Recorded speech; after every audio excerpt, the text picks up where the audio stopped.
नमस्कार, आप सभी का बहुत स्वागत है लाइव टाइम्स के डिजिटल प्लेटफॉर्म पर। आपके साथ हूं मैं खुशबू मनोरमा मिश्रा। इजराइल हमास जंग, जिसकी शुरुआत 7 अक्टूबर 2023 से हुई, जो लगातार चल रही है। इस युद्ध के दौरान कई ऐसे मौके आए जब लगा कि इजराइल कमजोर पड़ जाएगा और हमास जो है वो हावी होगा, लेकिन इजराइल और इजराइल के प्रधानमंत्री बेंजामिन नेतन्याहू ने वक्त वक्त पर बताया कि वो कितने मजबूत हैं और जिस तरीके से लगातार उन्होंने हमले किए, लगातार गाजा से लेकर तमाम उन जगहों पर जो स्थिति बनी, उसके बाद ये तय हो गया कि ये युद्ध बहुत लंबा चलेगा और ये युद्ध अभी भी चल रहा है।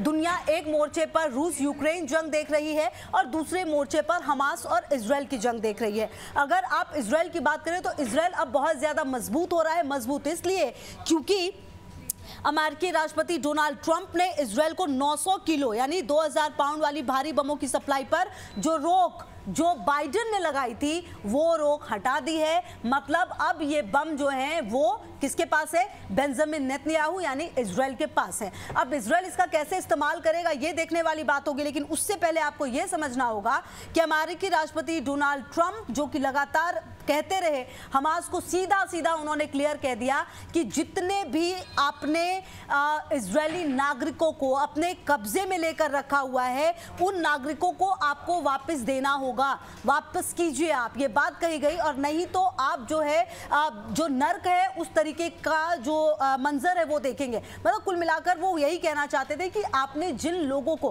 क्योंकि देखिए हमास और इजराइल की जंग में कई ऐसे निर्दोष हैं जिनको हमास जो कि आतंकवादी संगठन है एक, उसने अपने पास रखा हुआ है। और देखिए नुकसान दोनों तरफ हुआ है, ऐसा नहीं है कि नुकसान सिर्फ इजराइल का हुआ है या नुकसान सिर्फ हमास का हुआ है। हमास, हुती और ना जाने कितने ऐसे आतंकवादी संगठन इस युद्ध में इन्वॉल्व हुए इजराइल के साथ और ये पूरा युद्ध लगातार बहुत ही ज्यादा विध्वंसक बनता चला गया। लेकिन इन सब के बीच में एक चीज कॉमन रही, वो ये कि ये जितने भी आतंकवादी संगठन रहे, चाहे वो हमास रहे, हुती रहे, हिजबुल्लाह रहे, इन सब के टारगेट में सिर्फ एक ये था कि उन्हें इजराइल खत्म करना है। तो कहीं ना कहीं अब डोनाल्ड ट्रंप की क्योंकि वापसी है और डोनाल्ड ट्रंप, आप ये भी मान के चलिए, हो सकता है आने वाले समय में बेंजामिन नेतन्याहू से जल्द ट्रंप की मुलाकात भी होगी और इस मुलाकात के मायने जो है वो बहुत खास होंगे। आप समझिए अगर अमेरिका जैसा देश सीधे सीधे 900 किलो का बम अगर इजराइल को दे रहा है, मतलब उसकी मंशा साफ है कि वो इजराइल को सीधा सीधा सपोर्ट कर रहा है। वो सीधा सीधा ये कह रहा है कि आप जो है तमाम लड़ाइयां लड़ी और हम आपके साथ हैं, जैसा कि वो रूस यूक्रेन जंग में यूक्रेन को सपोर्ट करता रहा है। हालांकि अब थोड़ी सिचुएशन वहां पर अलग जरूर हो रही है क्योंकि पुतिन से पिछले दिनों बात हुई है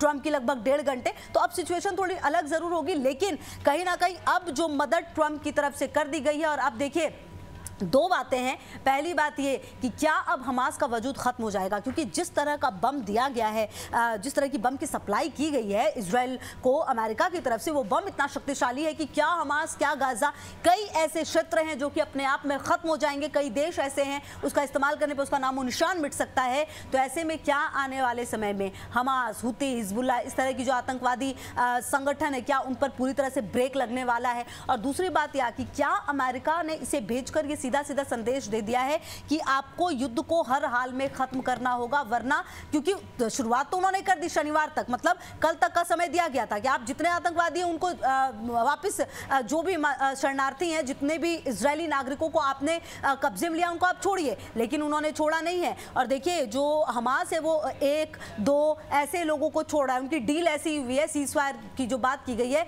कि आप हमारे एक व्यक्ति को छोड़ेंगे तो हम आपको बदले में 33 जो आतंकवादी है उनको छोड़ना पड़ेगा। तो कुछ इस तरह की डील हुई है। लेकिन अब अमेरिका ने बम भेजकर सीधा सीधा संदेश दे दिया है कि भाई अब आपका जो टाइम जोनर था वो खत्म हो गया है। इन सब के बीच अब देखना दो चीज़ महत्वपूर्ण है। पहली बात ये कि अब इजराइल का अगला कदम क्या होने वाला है, क्योंकि इजराइल जिस तरह की नीति के साथ चल रहा है, आप देखिए कि लगातार चाहे हमास हो, हिजबुल्लाह हो, हुती हो, इनके तमाम उन लोगों को टारगेट किया है बेंजामिन नेतन्याहू ने जो कि लीड कर रहे थे इस तरह के युद्ध को। ऐसा नहीं कि छोटे मोटे लोगों को और जो छोटे मोटे प्रमुख को उनको मारा है, सीधा सीधा उन लोगों को खत्म किया है जो कि 7 अक्टूबर 2023 की इस घटनाक्रम को अंजाम देने के लिए जिम्मेदार थे। जी हां, उन लोगों को खत्म किया जिन्होंने की शुरुआत की थी इस युद्ध को। क्योंकि आपको याद होगा जिस तरह से हमास ने अचानक युद्ध की शुरुआत कर दी थी और इजराइल पर लगातार हमले हो रहे थे, उसके बाद इजराइल ने वापस आकर हमास, हुती, इजराइल हिजबुल्लाह जितने भी आतंकवादी थे उनको खत्म किया, जो शीर्ष आतंकवादी थे उनको खत्म किया, हर एक व्यक्ति को चुन चुनकर मारा जिन्होंने कि इस पूरे घटनाक्रम को अंजाम दिया था। और लगातार बेंजामिन नेतन्याहू की तरफ से ये कहा गया कि जिन लोगों ने इस पूरे घटनाक्रम को अंजाम दिया, जिनकी वजह से हमारे लोगों को दिक्कत हुई है,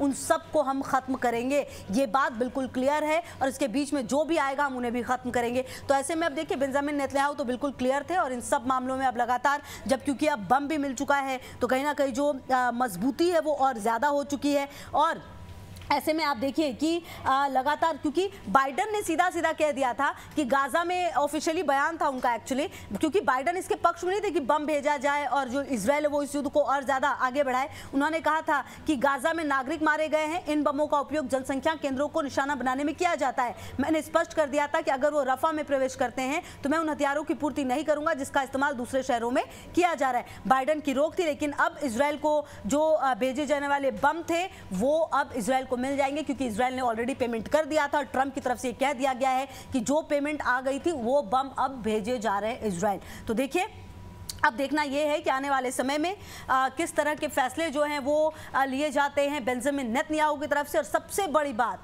आखिरकार ट्रंप किस तरह की भूमिका इस युद्ध में अपनी निभाएंगे, ये देखना भी बेहद महत्वपूर्ण है, क्योंकि ट्रंप की तरफ से एक क्लियर संदेश है कि वो फिलहाल तो बेंजामिन नेतन्याहू यानी इजराइल के साथ हैं। तो आने वाले समय में हमास की दिक्कतें और कितनी बढ़ेंगी ये देखना बेहद महत्वपूर्ण होगा। फिलहाल मेरे साथ इतना ही। खबरों के लिए आप रहिए हमारे साथ, देखते रहिए लाइव टाइम्स। बहुत शुक्रिया।